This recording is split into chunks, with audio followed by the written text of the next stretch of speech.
Hello and welcome to the Bold Leadership Story Show, where we talk about experiences shaping exceptional lives. And today have the honor of speaking with Jim Toth, and he's, I think, leading an exceptional life. He's got a tremendous background with being in the U.S. Marine Corps. Thank you for your service. Thank you. And has been a leader in the community here where I live in Temecula for many years, building a really, really cool business. And we're going to talk about that. I love what you're doing. And I'm looking forward to having the opportunity to explore some of your inputs. I know the company that you're working, franchising with is an amazing, well-respected company. Has had a little controversy here and there, but I think in a really good way, and have survived that and come out, blossoming, and love to see the progress that's happening right now. So let's see, Jim, where were you born, and where did you start everything out, and what was your family like? Thanks for thanks for the kind introduction, Jim. I appreciate it. I am originally from Bordentown, New Jersey. It is a small little city. Really? I was born in New Jersey too. Oh, well, yeah. So I'm right below Trenton, right off exit 7. Okay. As all Jersey knows with A exit, Jersey boy. Exactly. So right on the Delaware River, working class, blue collar town. Absolutely beautiful place. Housed a couple of the signers of the Declaration of Independence, and just a really storied, interesting, wonderful, up on the bluffs of the Delaware River. I've got 3 sisters, 2 parents, and we are originally, the whole family's from the Philadelphia area, so we're on that side. We're on that side of the dividing line. Bordentown is pretty much the dividing line between the Philadelphia Eagles and the New York Giants. So which side did you end up on? We were on definitely the Philadelphia side, the better side, I would say. All right. Very cool. So what was your growing up like? And I'm looking to see maybe if there's got to be some connections between, as we'll share in a bit, your current story and what you're doing here in town. But, how did you grow up? What was that like? Yeah, thanks for that. We grew up it was a modest upbringing. My dad was an investigative reporter and journalist for both print and news and TV media. My mom kept the house, kept the kids, kept us all clothed and fed and going to school. And like I said, Bordentown was a very blue collar, simple, outside, go out until the sun came down, and that's when everybody knew to go home, type of place. Definitely a beautiful time. It really was a beautiful time to grow up, and more simple time for sure. But I think probably I have a love of reading and writing, and probably, just looking for connections to where I am today. And certainly my dad he was a huge writer as a journalist. And so we read a lot, and Cool. He was almost draconian in his love of making sure that we were really good readers and writers.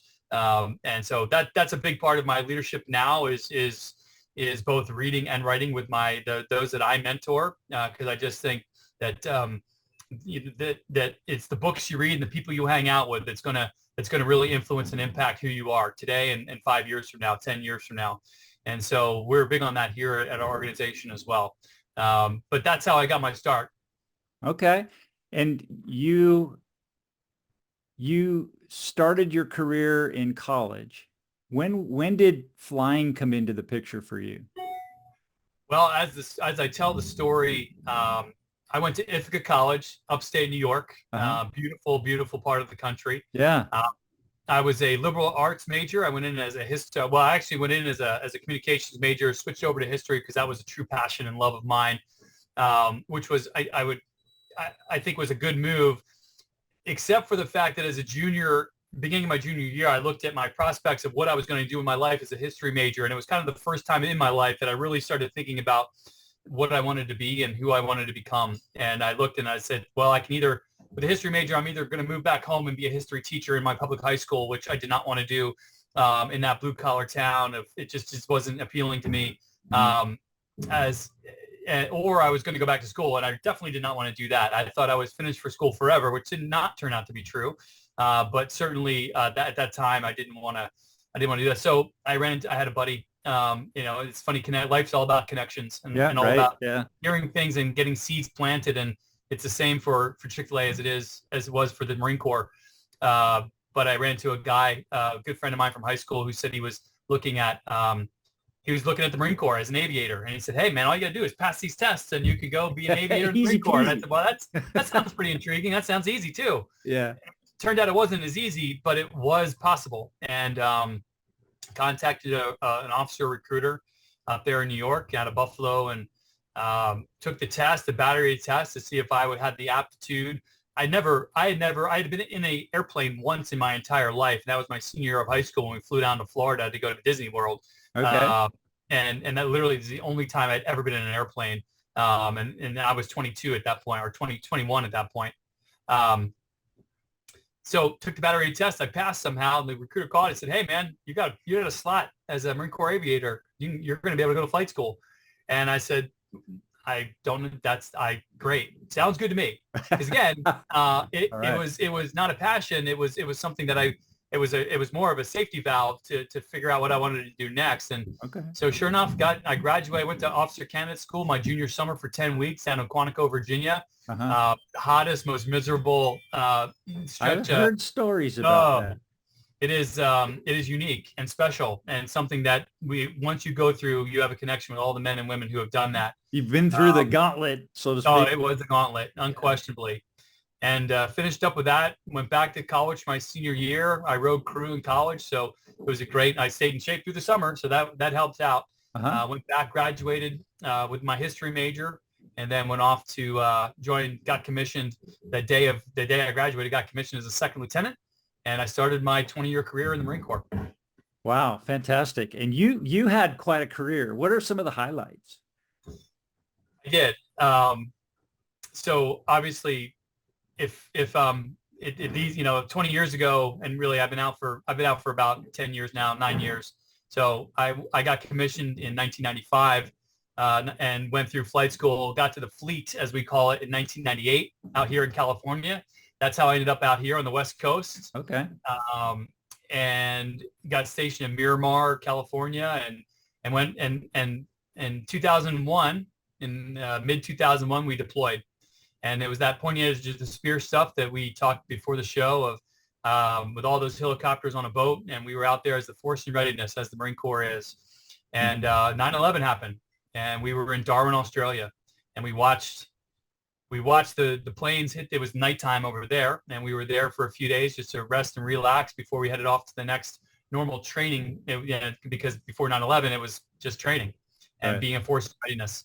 And we watched that second plane hit the tower, and as the smoke billowed out of that tower, it was not long before the military police that generally rove the streets, making sure everybody behaved themselves, in those towns. Darwin, tiny little town of 5,000 people. We were about 5,000 people that came off the ships. So we had doubled the size of that little town, and it was really one just long main street. And as the MPs went up and down the street screaming on their loudspeakers, everybody needs to check out of your hotel, get back to the ships. Check out of your hotel, get back to the ships. We 5,000 Marines and sailors and civilians streamed out of those hotels down the main street of Darwin, Australia. What a picture. Wow. It was, and I still have it in my head as I look back, and you can just see the sea of men and women walking and running towards back to the ships. And in 4 hours, we had all three ships in that readiness group. Every single 100% of the personnel were back on those boats, and we were out. And really, for the next 10 years, I was back and forth to Iraq and Afghanistan in combat deployments, both via shipping, naval shipping, and also just straight over. And we called those desert detachments or desert debts, straight to the desert, and through hundreds of combat missions. It was I got to do, there's nothing I didn't get to do nothing I didn't get to see on both the good and the bad stuff. It was working at a level of expertise and skill set with men and women that just were absolutely the best of the best. And it was a once in a truly a life worth living type of thing. And I was really lucky. And I came back relatively unscathed. So that was a blessing as well. Mm.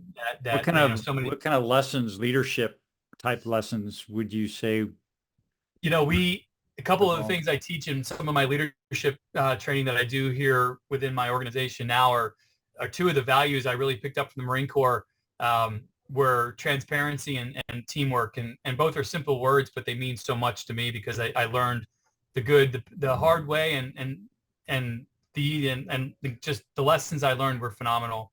And in that, by what do I mean by that is transparency. Some of the best squadrons that I was in did not have the best pilots as far as skill sets. Some of the worst squadrons I was in did have the most skill set, set of skills pilots. And the key to a good squadron and the difference between literally sometimes life and death was the ability to be transparent with honor, dignity, and respect to those around us. And we were really good. I mean, one of the great things about Marine Corps aviation is our ability to plan, brief, execute, and then most importantly, debrief that mission. And we would talk about the good, the bad, and the ugly, be very, very, very clear and transparent about who did what well, who did not, who didn't do well, and own it, own our mistakes, and figure out how to not do it again. So that's transparency. And then teamwork was just the magic, the beauty of a CH-46 helicopter with your co-pilot, your gunner, and your crew chief managing all the people in the back, the flying machine that it is with a million spinning parts that shouldn't fly. It seems like it should not fly. Was absolutely incredible. And so that synergy of that teamwork, and then expanding that teamwork to multiple helicopters, to multiple flights, to multiple, the multiples of these missions that we flew, transparency and teamwork became, for me, things that kept us alive, and brought us home, and more importantly, brought the men and women home who we carried in the back of that thing, brought them home to their families. Very cool. Yeah, I'm showing a picture of the. Yeah, I see it. That's it. That's my baby. All right. So you were the pilot in command sitting in the left seat? Yeah, it depended. It really depended. I mean, throughout my career, I was both. Certainly the last several years, I was, generally always the aircraft commander. Yep. And it was right seat or left seat, but usually the aircraft commander actually sat in the right seat. Helicopters is backwards from fixed wing aviation. The aircraft commander sits in the left seat. The pilot in command sits in the left seat, and the right seat on the helicopter. I see. Well, yeah, because you've got that door to worry about. Well, and on naval pretty valuable things coming in and out of the plane. And we landed on boats. So you wanted the guy that's in charge of the helicopter on the right side, because that's the side of the boat. You landed, the boat was to your right. So you had a better situational awareness. Sure. So you were talking about some of those transparency in the conversations that you were having. I bet some of those were pretty heated. Yeah, well, we're all human, right? And at that level of professionalism, I would offer that the people we flew with, myself included, are human. So nobody likes to make mistakes. And sometimes a good, big, huge slice of humble pie is just what the doctor ordered. And so because it was institutional, because it was a norm of our culture, to be honest and transparent, it was usually met with a respect, a level of respect that it was due, because it came from a good place. Because at the end of the day, the whole point of it was you're trying not to kill yourselves or anybody else. Right. And so when you're talking about the stakes at that level, I will take some things that are hard to hear if it's going to make sure that the next time I fly, I have a better chance coming home. Absolutely. Yeah. It's critical. So and sounds like, I mean, you have, from your bio, you've expressed that you have a keen interest in developing culture within an organization, and that you've done looks like some really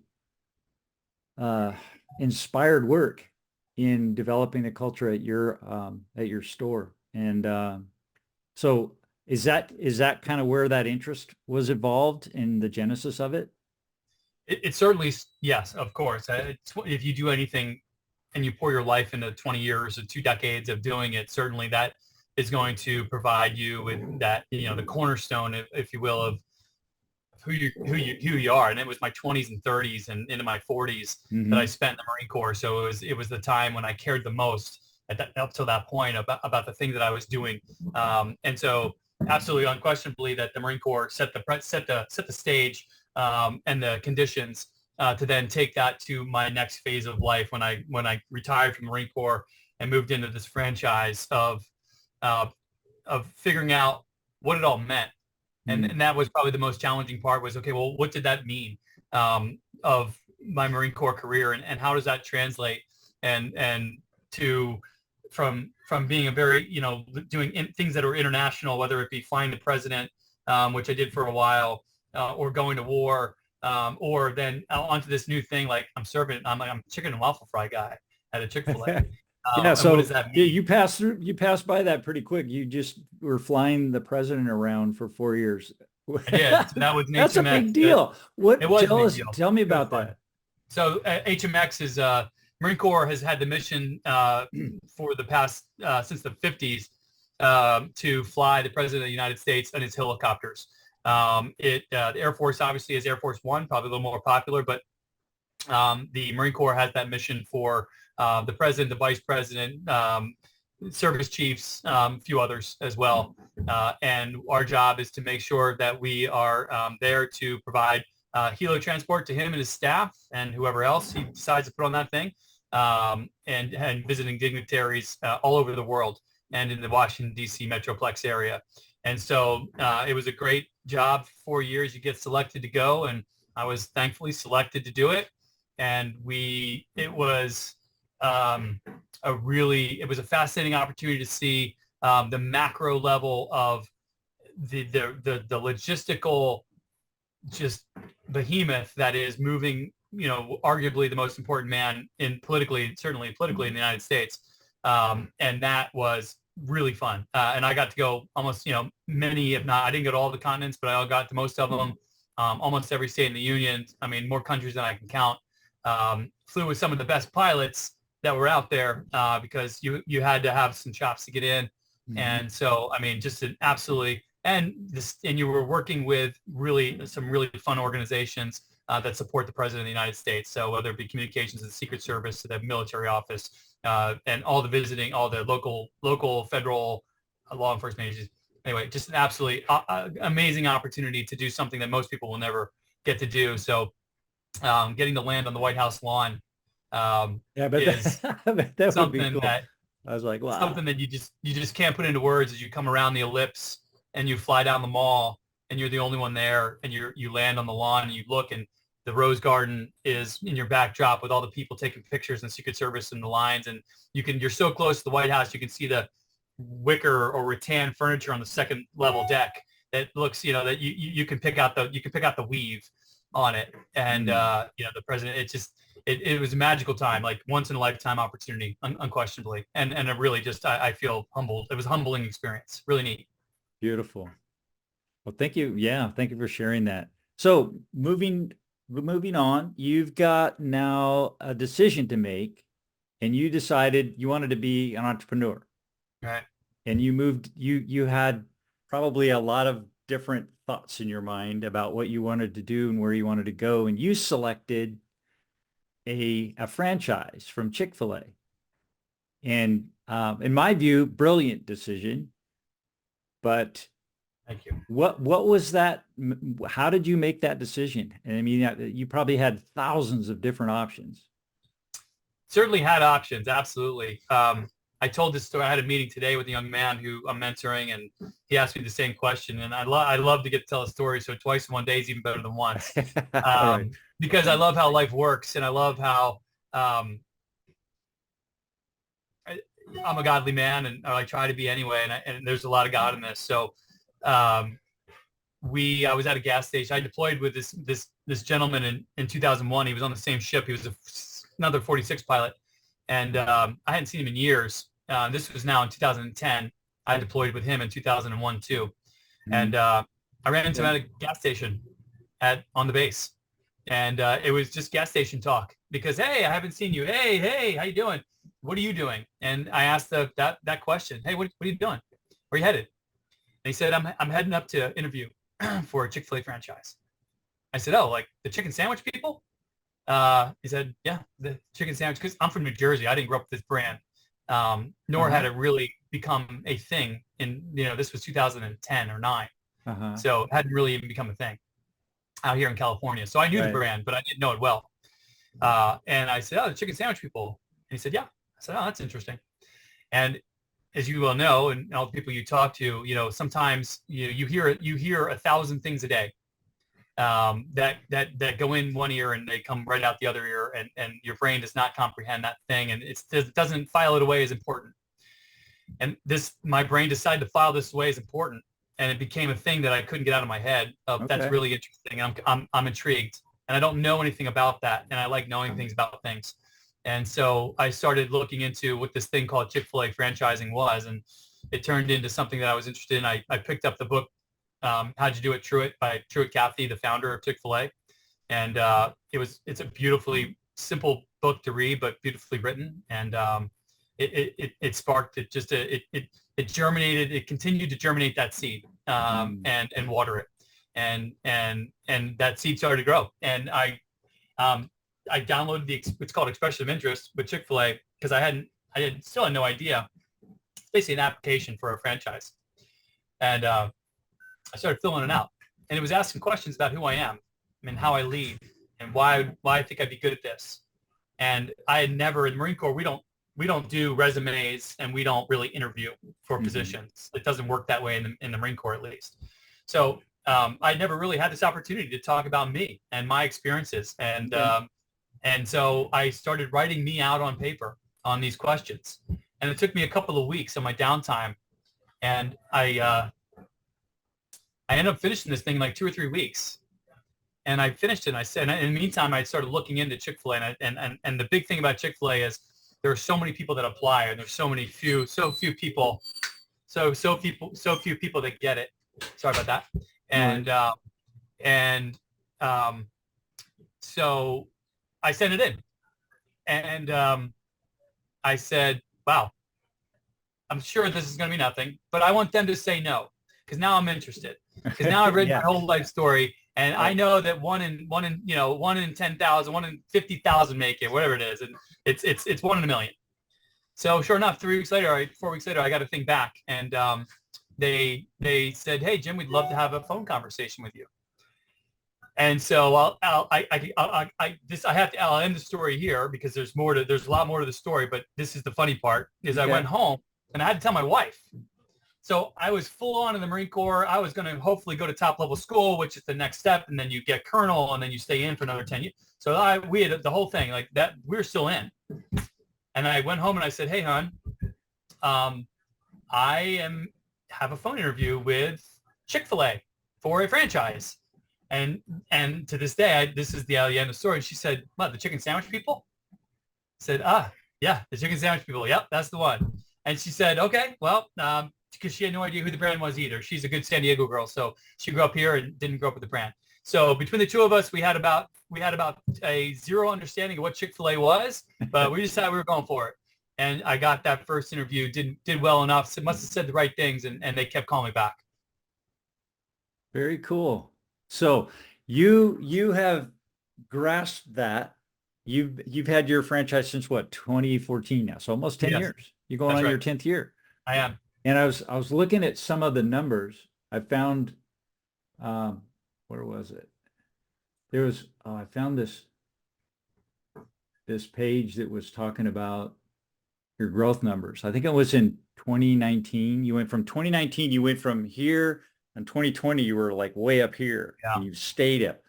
Mm-hmm.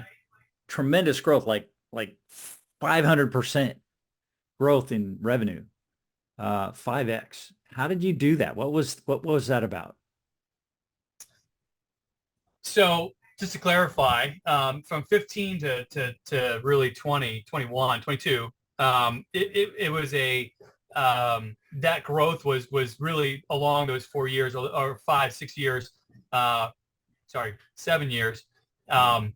And so it was steep each year. It was very, but pretty similar the same year. So a pretty similar year to year. I mean, it's 20 to 30% every single year. Okay.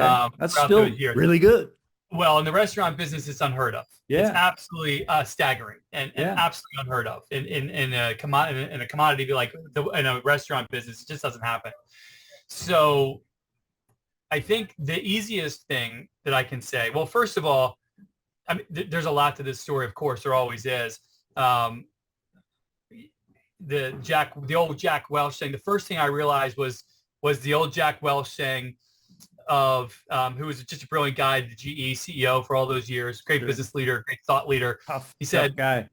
very tough guy, right? Very controversial for a couple different reasons, for a couple of his practices in business. But one of the things that I truly do believe, he said, if the rate of growth inside your business, if the rate of growth outside of your business exceeds the rate of growth inside of your business, the end is near.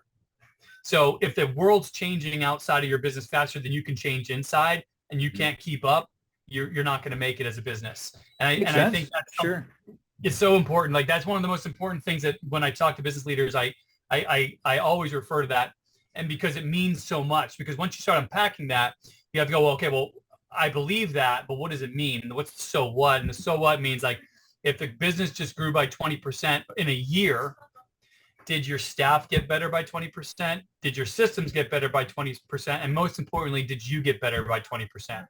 And if it happens again the next year, and then the next year, and then the next year, like if you think about that over time, if you aren't getting better faster than your business is getting bigger, then you are behind. And that means you have an infinite number of things to grow, whether it be you, your staff, or your systems, in order to keep up with that growth. And so one of the first things I realized was that I was not ready or prepared for that type of growth. And I thought I was. I came out of the Marine Corps, lieutenant colonel, presidential helicopter pilot, combat veteran. So many, I thought I had figured that out. And honestly, it was hubris. And it was immodesty, and it was not understanding how the real world worked. And I was getting run over by this business when I first got it, because the growth just kind of just comes and runs you over. And that's a beautiful problem, but it's a problem. Sure. So one of the things I did was I went back to school. I went down to University of San Diego to a 2-year full-time master's program in executive leadership. Spent a lot of time with some really brilliant minds and a cohort of similarly placed people in C-suite kind of area in business. And I spent 2 years with some space away from the business of the operations to really start looking strategically at what I wanted for this business in the long run. And really start putting blocks getting upstream of all the problems that we were having and fixing the problems upstream so that they didn't occur downstream, and you didn't have to be reactive, and you were definitely having I became much more a proactive leader.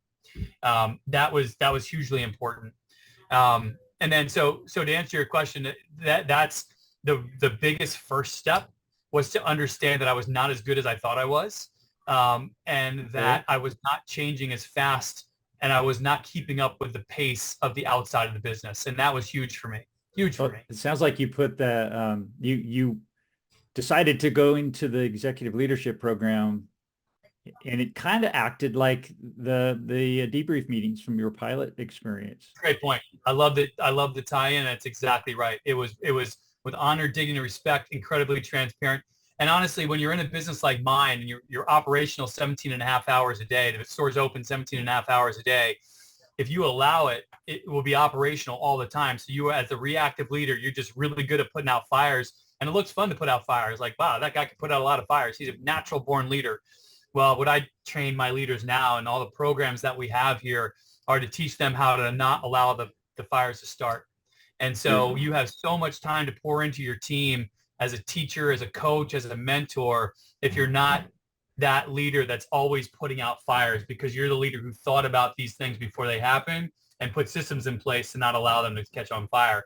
And I think that's the magic of, and honestly, where so many leaders plateau in life, is they're really good reactive leaders. But I think there's a naturalness to be able to put out fires, because you have a calmness about you. You have the ability to multitask, and you can get better at it. But I think there's a natural born talent there a lot of times. But you don't find many proactive leaders that are naturally born. I think that's the academics behind leadership, is learning how to swim upstream to find the problem, and then to fix that problem because you can see it upstream and it never actually occurs downstream.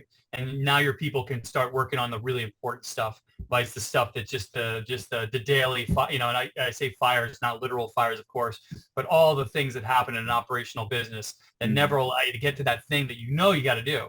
And that's how you keep up. So to Jack Welch, in honor of him, that's to wrap the thought up, is that's how you honor Jack, is to be proactive and be upstream of your problems, because then you can honor that rate of growth outside of your business by growing just as quickly inside your business.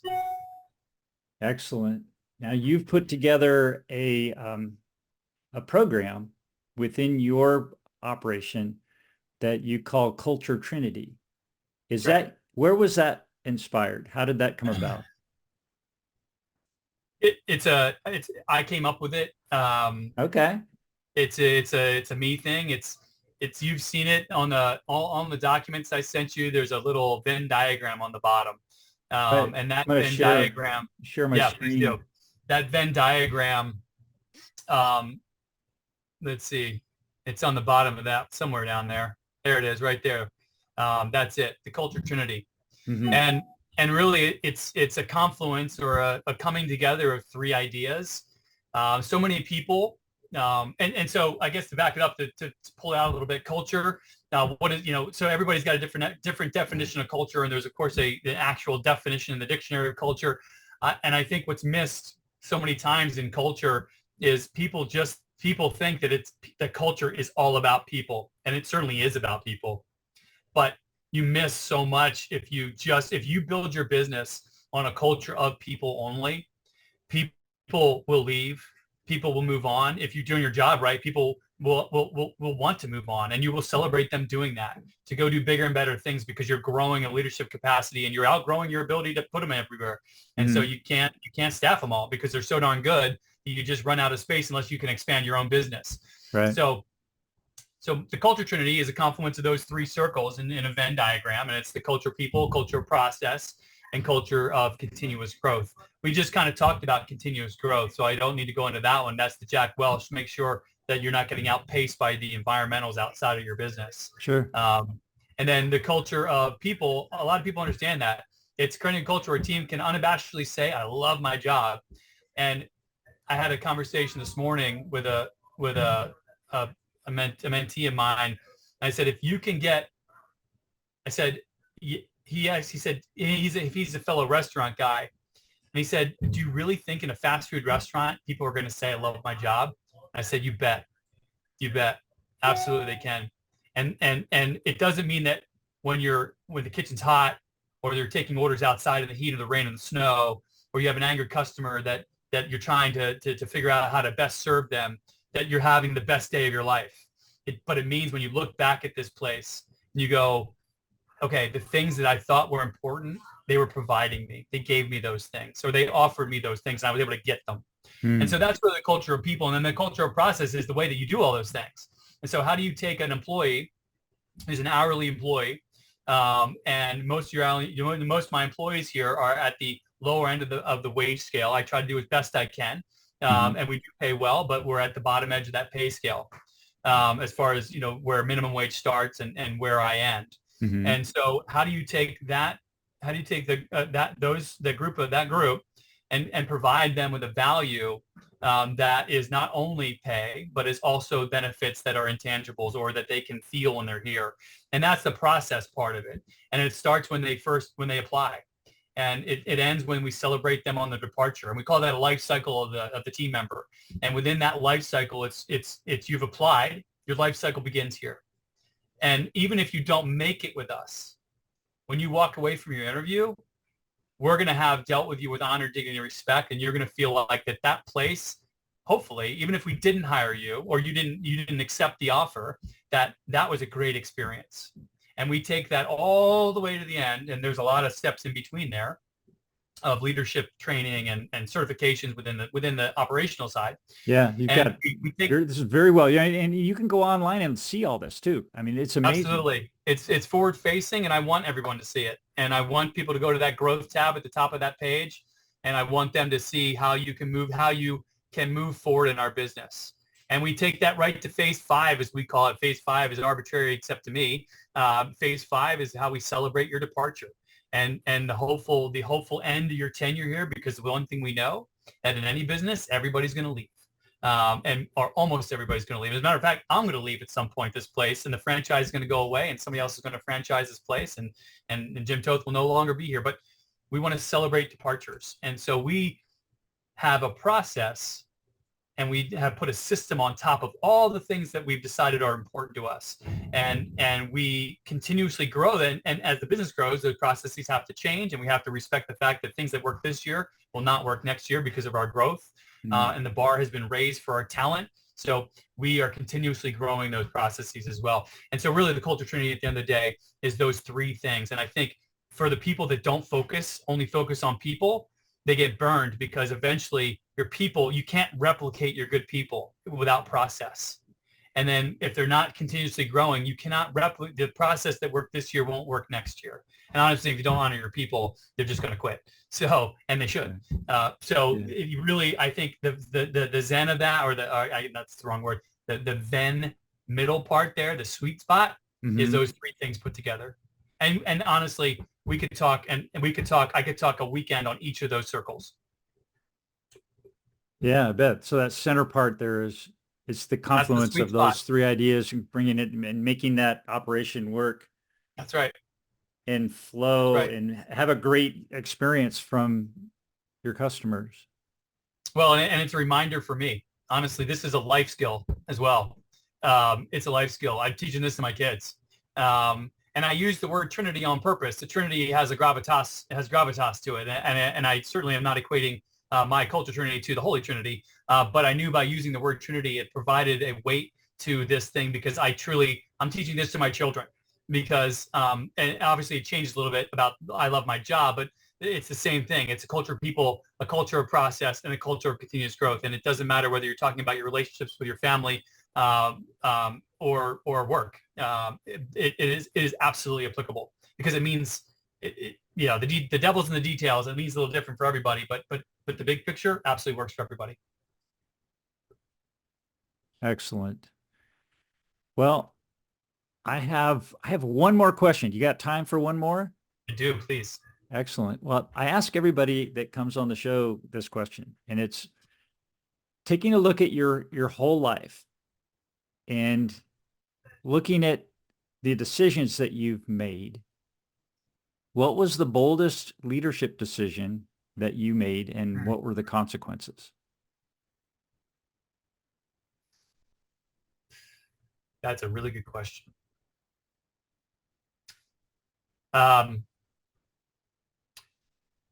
Okay. I think the best way to answer that is, as a business person in a leadership position that's responsible for a lot of people, a lot of product, a lot of customers, sounds simple. It's providing yourself space away from your business to focus on the business, and providing yourself is a silence and space to daydream, to imagine, to work on the hard things. And in any business, but I will talk about mine particularly, as I said, this business is cranking. It's if I walk out this door right here, as you can see, I'm in my office. If I walk somebody out came, this it's like right here, I can kind of feel the energy rattling in there. It is. And I know, looking at when I drive by there, I go by there almost every day, and it's always packed. There's always a line around the whole building. You've got 3 or 4 people out in the parking lot taking orders, and it's just cranking. So it's a pressure cooker. We'll have we have a 4,400 square foot building. On Saturday, we'll have 50 people working, let alone in here. So it's a pressure cooker. Yeah. And so if you don't allow yourself, and I would offer this is the same for any business, and a lot of there's remote, but even that, so many people are attached to this that they don't spend any time up here in a book with peace and quiet and solitude. And it's a very stoic thought, but silence is the key. I teach my leaders to, and I plead with them to ensure you find silence, because it's the key. Because if you want to be better than you are today, you must be silent. You must be silent, and then you must, because that's when you think about the hard problems. And then when you find the problems, the next step, and this is, again, this is a couple really stoic thoughts in here, but and there's a couple great books written on this. Silence is the Key is one book, actually. It's a great book. And then The Obstacle is the Way. Is the obstacle. So many people today, I think, and for me, I'm speaking for myself, just want to go around the obstacle, under the obstacle, how to avoid the obstacle at all costs. And oftentimes the obstacle is the way. That's the thing that makes us grow, is we tackle big things and we challenge ourselves in big ways, and we don't allow ourselves to not do that. And I think that allowing yourself the time to think about big things in a quiet space with peace, with just this up here engaged, will allow you to tackle those big things, because that is how you get better. That is the way. It's the journey, right? It's the Odyssey. It is the journey. And that journey is the whole point of this thing, I think. And we all, profits and sales and all of those are critical to running a for-profit business. And we have to do that. But we say it all the time here, chicken and waffle fries. We sell chicken and waffle fries, but that's our what. Our why is so much bigger than that. And if you're not thinking about that why, you're just selling chicken and waffle fries or whatever that thing is that you do or sell, you're missing it. Like, you're missing it. And I implore people to be silent, find silence, because it will become clear. Things become clear in silence.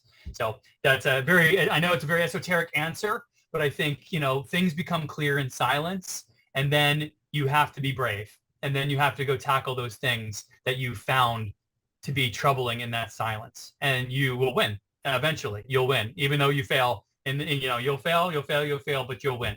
That's the key, is you just stick with it. So esoteric answer, but truly, I absolutely, in my leadership experience, that is one of the things that I have found to be most important. Excellent. Thank you. And I absolutely agree with you. As I didn't really see it till I got into my 40s. But that quiet time and age helps. It's so critical. And then looking at the business, instead of getting caught up in the wave of turbulence of today's problems, you've got to step above that and fix those. So same in sales. We've got to pre-frame any issues before with as you're discussing a solution, you want to try to pre-frame things, and that smooths the waters and makes it easy for the customer to make a decision. So it's a very Marine Corps. That's a very Marine Corps way to do things too. We call it framing you call it pre-frame. We call it framing the problem, and we're really good. That's so important, and I love that you just said that, because it's something that I like to be reminded of that too. Is keep the main thing, and always come back to what problem are we truly trying to solve here? Because so often with so many groups and organizations that you're with, it's so easy to go off on that tangent. So easy to go off on a tangent. And then all of a sudden you're solving for a problem that doesn't exist, and you're not solving for the problem that does. And so what do we always come back to? What is the problem that we're trying to solve for, really? Like, seriously. And that's how you get that pre-framing or framing of the problem. So important. Step one. It's like the most important step one of any problem solving exercise. I totally agree. I love that. Thank you for saying it. Oh, yeah. And thank you for sharing all your stories today. Pleasure. On our episode. Do it. Yeah. So we're going to wrap it up. Thank you. Yes, and we'll talk to you again soon. Hang on for a sec. Absolutely. My pleasure.